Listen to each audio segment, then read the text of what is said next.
I was hosting the opening party for my new law firm at a fancy hotel. It was supposed to be the best night of my career. The room was full of clients, partners, and friends. People were smiling, shaking my hand, and wishing me luck. Then my wife, Samantha, walked in holding hands with her boss, Richard Garrison. They didn't hide it. They held hands, then kissed in the center of the room. The laughter started. Someone called me a spineless husband. I stood there with a glass in my hand and 100 eyes on me. Samantha walked up and handed me an envelope. "Your first job as a lawyer," Richard said, "is your divorce. Finalize it and leave." I didn't argue. I didn't shout. I put the envelope in my jacket, nodded once, and walked out. People filmed on their phones. That didn't matter. I had work to do. At home, I poured a drink and went to my study. Behind the bookcase, there's a small vault. Inside are the records of every major deal I've ever touched. One binder was labeled Garrison & Co. Silent Partnership. Years ago, to support Samantha's career and to grow my money, I put $90 million into Richard's firm as a silent partner. I designed the agreement myself. It had exit clauses and audit rights. I always plan for bad days. I opened my laptop. I froze his vanity spending first. Club dues, event retainers, satellite office leases, all legally within my rights as the capital backer. Then I flagged payroll as verification required. Staff would still get paid, but nothing would move without manual approval. Finally, I triggered the clause that mattered: full withdrawal of my capital for breach of fiduciary duty. What counted as a breach? Using your position to violate trust and damage the partnership. A public affair with a partner's spouse in front of witnesses was enough. I attached the clause, referenced the incident, and submitted the withdrawal. I shut the laptop and slept. By morning, my phone showed 124 missed calls. Samantha, Richard, partners, vendors, a few reporters. Voicemails ran from calm to panicked. I listened to none of them. The doorman called. A junior associate from Garrison & Co.'s Chloe was downstairs. I let her up. She came in shaken, carrying a folder. "The firm is falling apart," she said. "They asked me to bring you this."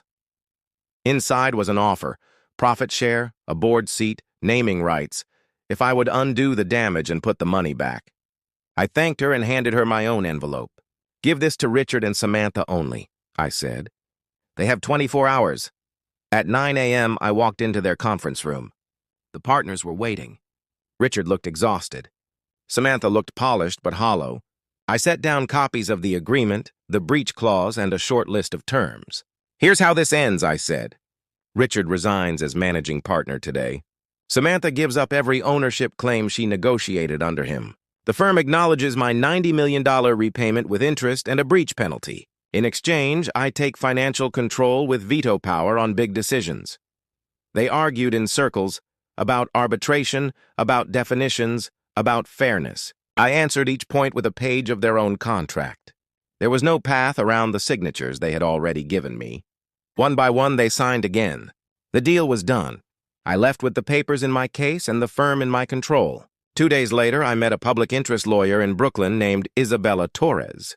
Her nonprofit office was small and overworked.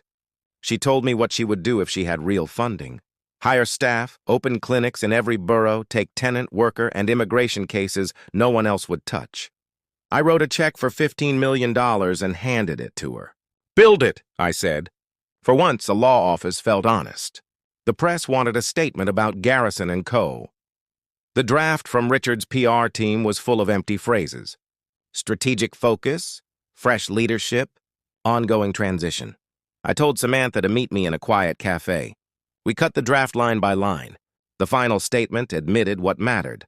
My investment had propped up the firm for years. Personal conduct had violated trust and harmed the partnership. Accountability required a change in leadership. It was not dramatic. It was clear. The statement went live. Headlines followed: a public affair, a $90 million withdrawal, a collapse, a takeover. Ethics professors weighed in. Clients left Garrison & Co.'s staff resigned. Landlords called. Richard stopped appearing in public. Samantha went silent.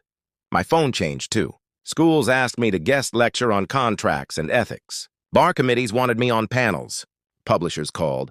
A documentary team asked for an interview. I said yes to some, no to most, and kept working. One visitor stood out.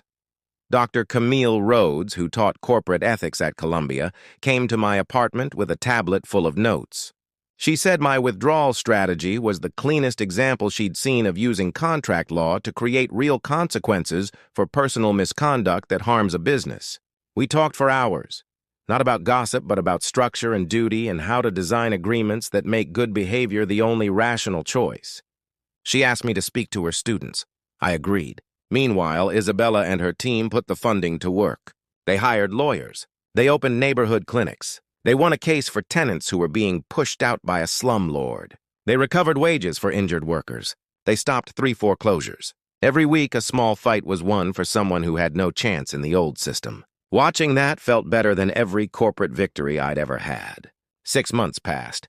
A FedEx envelope arrived from Portland, Oregon. Inside was a letter from Samantha on the letterhead of a strip mall immigration clinic. She said she had left the big firm world. She said she had made the worst mistake of her life. She didn't ask for anything. She wrote that she finally understood what mattered and that she was helping families now. I put the letter in a drawer with other papers that changed my life. I felt no anger, just distance. That night, I met Camille again at the same cafe where I had edited the press statement with Samantha. We talked about class plans, about case studies, about how to teach young lawyers that power without rules turns into damage. She asked about Brooklyn. I told her about Isabella and the team, about the clients who cried when someone finally believed them, about the line out the door every morning. After everything, the kiss, the laughter, the envelope, the boardroom, the headlines, my life became quiet. I woke up early. I worked. I taught. I sent money where it did the most good. I stopped checking what Richard was doing. I stopped trying to guess what Samantha felt. Their choices no longer guided mine. People sometimes ask what justice looked like in my case. It wasn't the signatures. It wasn't the headlines. It wasn't even the control of the firm. Justice was structure doing its job. A promise was broken in public. A contract responded. Loss landed where it belonged. Then life moved forward. Here is what I know now. If you invest, write exits you can actually use. If you love, don't confuse support with blindness. If you're betrayed, don't fight with noise. Fight with facts and paper. If you win, don't let revenge be your only project. Build something better and walk toward it. The night my wife kissed her boss at my party, I looked weak. I kept my voice low and my steps steady. I walked out. I did not argue with a room full of people who wanted a show. Instead, I turned off the money that funded his shine. I took back the capital that funded his power. I set terms and stuck to them. And then I used my energy on work that helps people who never get invited to rooms like that hotel ballroom. I'm not a hero. I'm a lawyer who remembered to read his own contract and had the will to use it. But I'm proud of what came after. A fallen firm rebuilt under rules. A public interest office that can say yes more often. Classrooms full of students learning that law is a tool for boundaries, not a shield for arrogance. One afternoon, months later, I walked by my firm's glass doors. The old nameplate was gone. A new one was up, simple, quiet, mine. Inside, associates were busy on real files, not just parties and press. Down in Brooklyn, a line was forming before sunrise at Isabella's clinic. Upstairs at Columbia, a board listed the week's seminar: fiduciary duty, personal conduct, and contractual accountability. I checked my phone. No missed calls from Samantha. None from Richard. A message from Isabella. Client kept her apartment. Thank you. A calendar reminder from Camille. Guest lecture, 2 p.m. A photo from a junior associate who'd stayed. First big win under the new policy. I smiled. Then I put the phone away and kept walking. People think the best revenge is making the other person feel your pain. That's not it. The best revenge is making their betrayal irrelevant.